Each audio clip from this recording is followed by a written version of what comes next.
now what we're going to do is we're going to have another customer session. And this customer session, I am very excited to hear. It's a fantastic story. It's going to be told to you by the phenomenal Amy Smith, who is head of customer marketing at Sephora. And what she has been able to do along with her team is bring customers on a pretty big journey. And she's going to be sharing with you how they went through these big changes in a seamless way as they did the Sephora rebrand. So without further ado, Amy Smith. Sorry guys, I can't go on without my clicker. Hi, thank you so much for having me. It's an absolute pleasure to be at Lifecycle. And as a Londoner, it's a massive pleasure to be in New York as well. I can't tell you how many chocolate chip cookies I've eaten and pizza and pancakes over the last few days. I'll start by telling you a little bit about myself. I've been working in CRM and customer marketing for about 10 years now. I started agency side for about the first 5 years, working to build single customer view databases for my clients and analyzing customer behavior. And then at one point I thought, do you know what, I want to be on the other side of the table. So I moved client side, and I've worked in quite a few different industries since then. So I started in holidays and then sports nutrition, where I actually did a rebrand there as well. And then moved into beauty about 3 years ago. The first 2 years of that were working for a British company called Feelunique, which you might or might not have heard of. We were an online company operating for about 17 years or so. And then after 2 years of working for Feelunique, we said goodbye to Feelunique and we completely rebranded as Sephora. So that's what I'm going to be talking to you about today. So 17th of October last year, we officially turned off the Feelunique website and we switched on Sephora in the UK. Now, Sephora's already come up a few times today, so I probably don't really need to tell you guys much about Sephora as a company. And to be honest, walking around New York, I've lost count of how many times I've seen Sephora. So I think you guys are all aware, but I will give you a little bit of background for those who are less familiar. So Sephora is actually a French-based company. I think a lot of people assume it's US-based, but actually started in France. They are the world's leading beauty retailer, operating across 36 countries, the US, Europe, Asia, and now in the UK, very excitingly.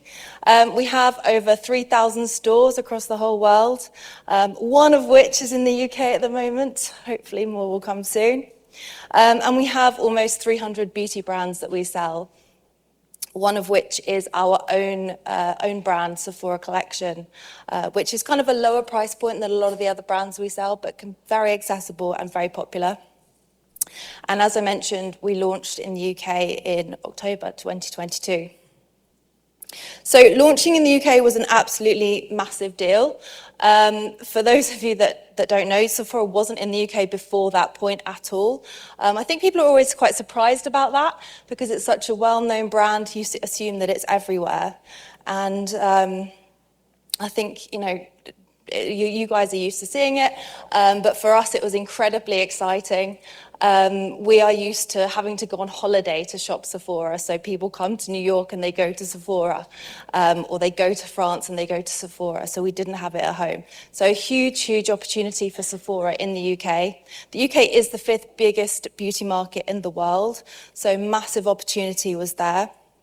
It's a very competitive beauty market, so we are very promotionally driven in the UK.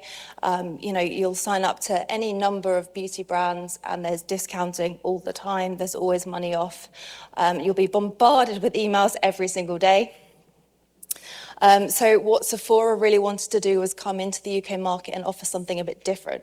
So Sephora is all about offering experience and kind of having fun with beauty, encouraging people to try it on, encouraging people to go into store and play around with it, as opposed to just shouting about discounting and things. So we offer the service, we offer the product education. For example, the BAs that are working in our first Sephora store, they all went off to different stores around Europe for a month to learn how to work in a Sephora store and and how to kind of treat the customer and kind of build that excitement and everything. And then they also attended Sephora University, which is in our head offices in Paris, and really got to know the product inside out before they went into our stores. So it's a real kind of experience and an educational brand. And also in the UK, we're very e-commerce focused with beauty. So most of our big competitors are online. So bringing Sephora to the UK really gave us a chance to expand and use what we already had as a really strong e-commerce base with Feelunique as a company, but also then expand into the retail space. So rebranding risks, obviously there was a lot, and there was a lot that our tech team were focusing on as well. I'm just going to talk through a few things that we went through from a more of a customer marketing point of view. Obviously, a big one was, losing our customers. So we had 17 years of Feelunique customers that we've really wanted to keep, and we really wanted to make sure we brought them along with us and that they felt part of the journey. We also had a huge, big shoes to fill in terms of the brand. So on one hand, we had the Feelunique brand, which was very strong in the UK. And then on the other hand, we had the Sephora brand, which was globally known. And we had to kind of transition from one well-known brand to another even more well-known brand and make sure we were kind of keeping the values of both whilst we did that. And also, we wanted to make sure that it was very clear so that there was no confusion around what was happening to Feelunique, what was happening to Sephora, and everyone understood the story that was happening. So in order to mitigate these risks, we really focused on 4 kind of key objectives. So first one, building excitement. So making sure that we did build that hype around the launch and that there was, lots of talk going on. Really, really important, making sure that we were informing our customers and reassuring them at every point in the journey that they weren't going to be losing out. My favourite part, bringing customers along on the journey, so really making them a part of the story and a part of the rebrand. And then, not the most glamorous one, but still very important, was thinking about our deliverability, so for our emails, so making sure that we kept that good reputation and that when we moved over to the new domain, we didn't lose out. And I won't talk about the results too much, but we had an amazing launch, and just a couple of kind of key things were, we did really manage to keep our engagement with our customers. We actually saw a massive improvement in our click-through rate once moved to Sephora, and we also managed to keep our deliverability at 95% and above throughout the whole process. So really successful. So let's talk through how we hit each of those 4 objectives. So the first one then was building excitement. And this started before we even told anyone what was really happening. So we started 3 weeks before with what we like to call our kind of teaser campaign. And this was before any mention of Sephora. It was a very plain, very simple message, shush, something special is coming or something exclusive is coming. It was branded in the Sephora black and white colours. It kind of hinted at the Sephora font, but apart from that, there was nothing to suggest that this was Sephora. That was just posted all over Feelunique's Instagram and socials and website and everything. And it just kind of built the mystery up. There were lots of people who thought it meant Sephora. I mean, if you were Googling around the time, Sephora coming to the UK, it was quite a hot topic. So it definitely started the conversation, but without any sort of confirmation. So it was all kind of bit cloak and daggers, quite a fun period. It also gave us a customer acquisition opportunity as well. So we had a wait list as part of this campaign. So you could sign up to the wait list and be the first to hear the news kind of once it came. So it meant that we kind of built up new customers as well at this point. We then, the next stage, we then sort of announced, so we announced about 10 days out from launch that we were indeed changing to Sephora and Sephora was coming to the UK. And this kind of went on to phase 2 of building the excitement. So that was exciting enough as it is. We got absolutely amazing comments across all of our socials, but we really built on this with a few things. So one of them was talking about a lot of the new brands that we were bringing with us. So we had a lot of new brand launches as part of the Sephora launch. And we also managed to preview a few of these products.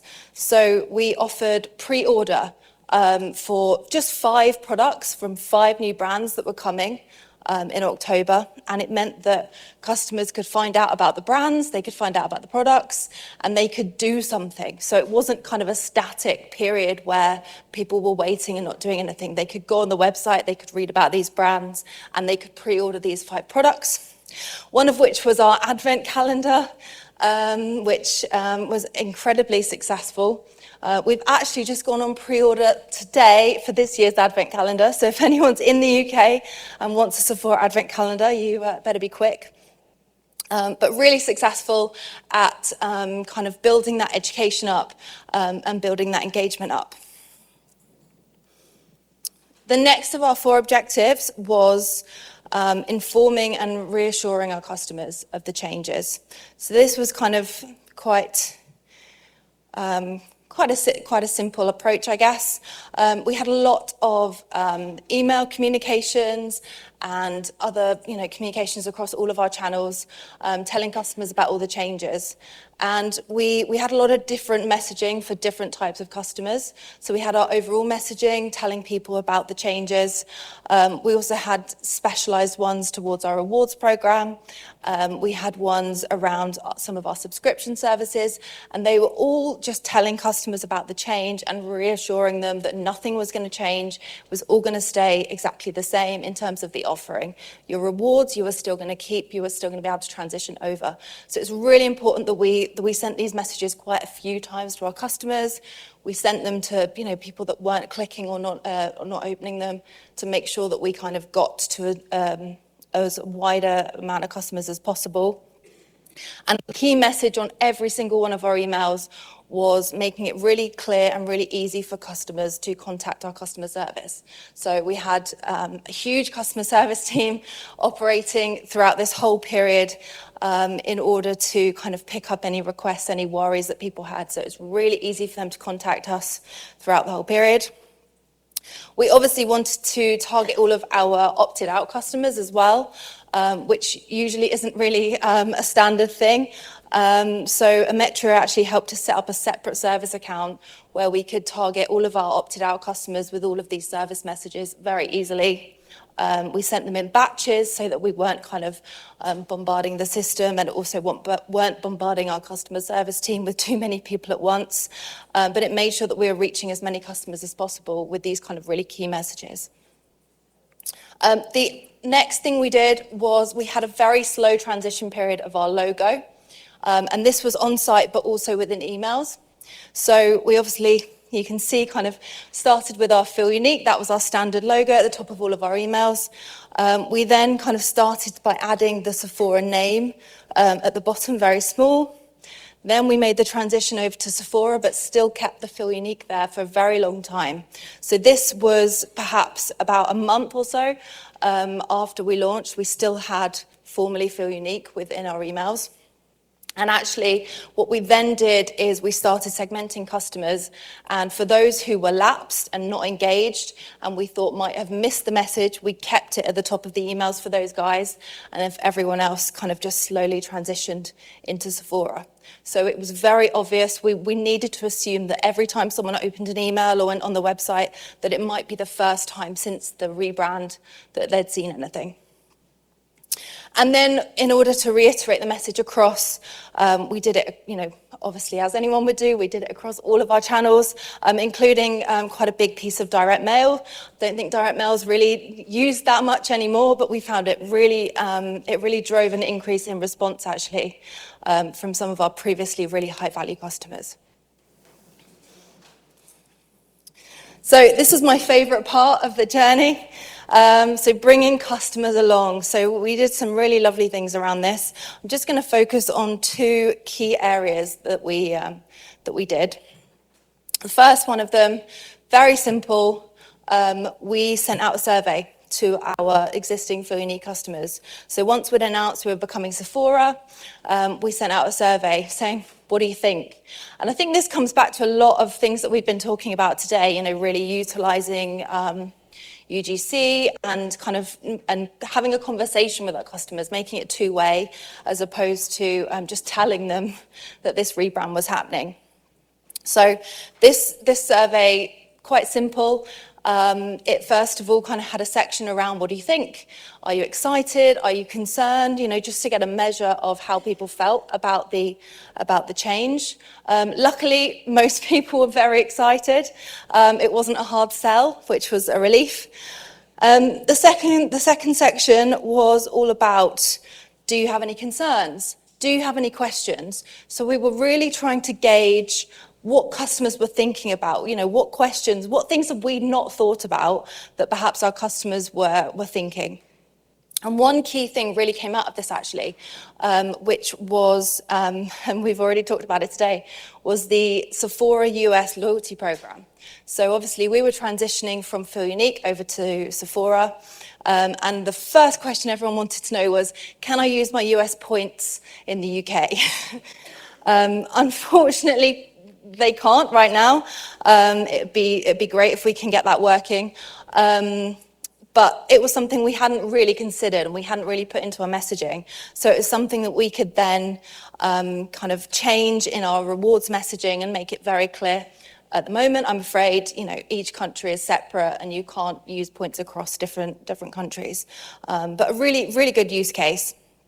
And then the third section of this survey, which was absolutely my favorite, was tell us some memories you have of Sephora. You know, tell us experiences that you've got of Sephora in other countries. And I must have spent hours reading through them.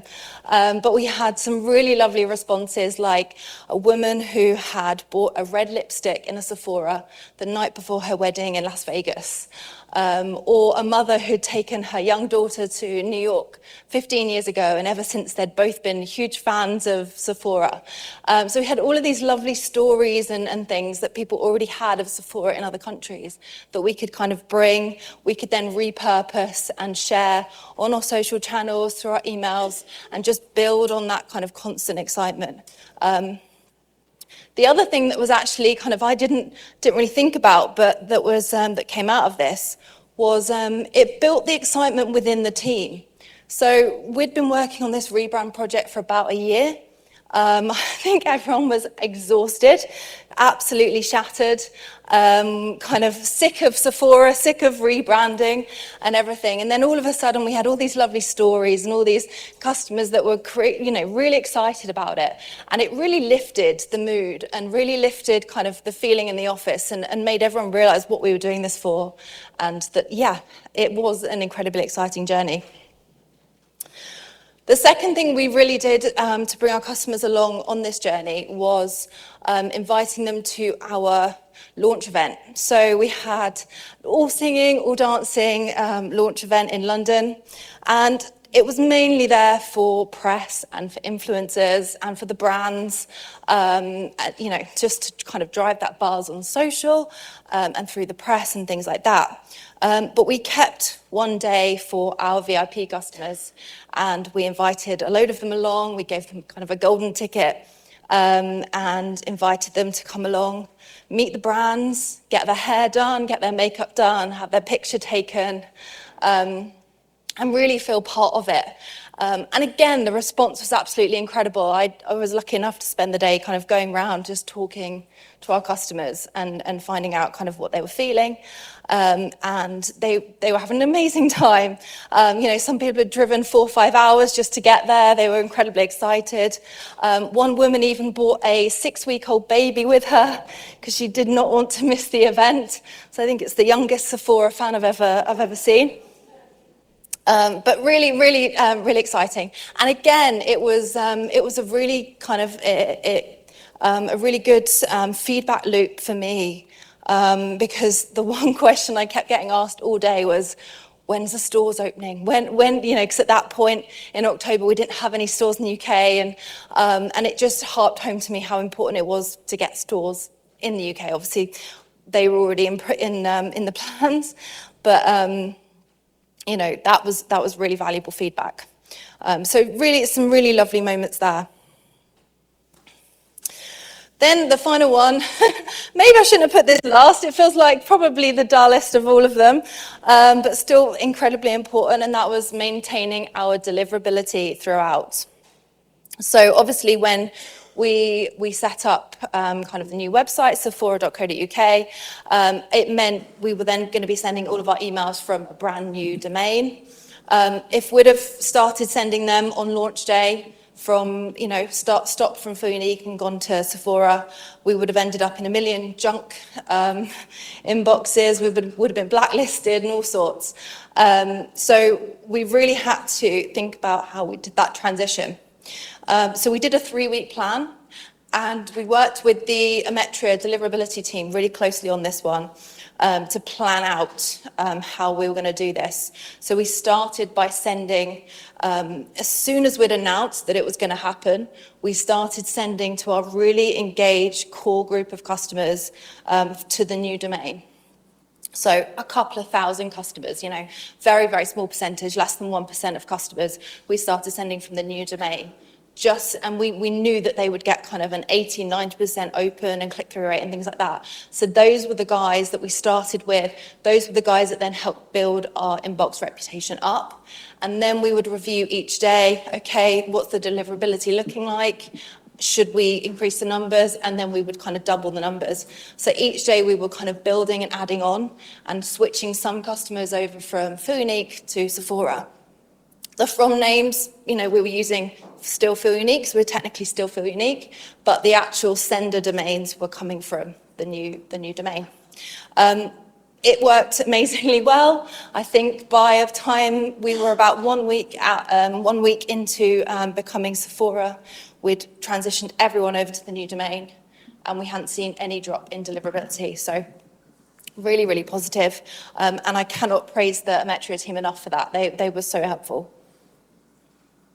So to sum up, after this huge rebrand, and actually being my second rebrand, there's some key takeaways that I'll definitely be using next time. Give yourself a teaser period if you can. It's so valuable, you know, for so many reasons. It allows you to build the excitement. It allows you to do the more boring kind of mailbox reputation building. And it just gives you a chance to start informing your customers, because it's going to take longer than you think to inform all of your customers what's going on. Let your partners know as soon as possible. So, you know, I was chomping at the bit to let Emetria know, and a number of other partners that we worked with, that this change was happening.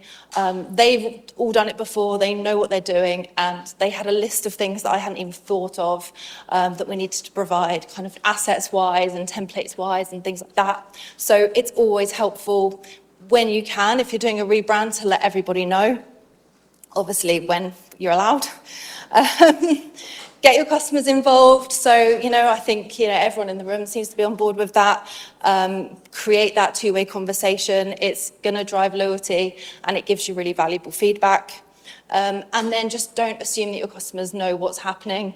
Keep telling them, keep telling them, keep telling them for as long as possible, because you're always going to have lost someone. And other than that, if you ever do a rebrand, try and enjoy it, because it's actually really exciting, really good fun. And that's all from me. Thank you very much.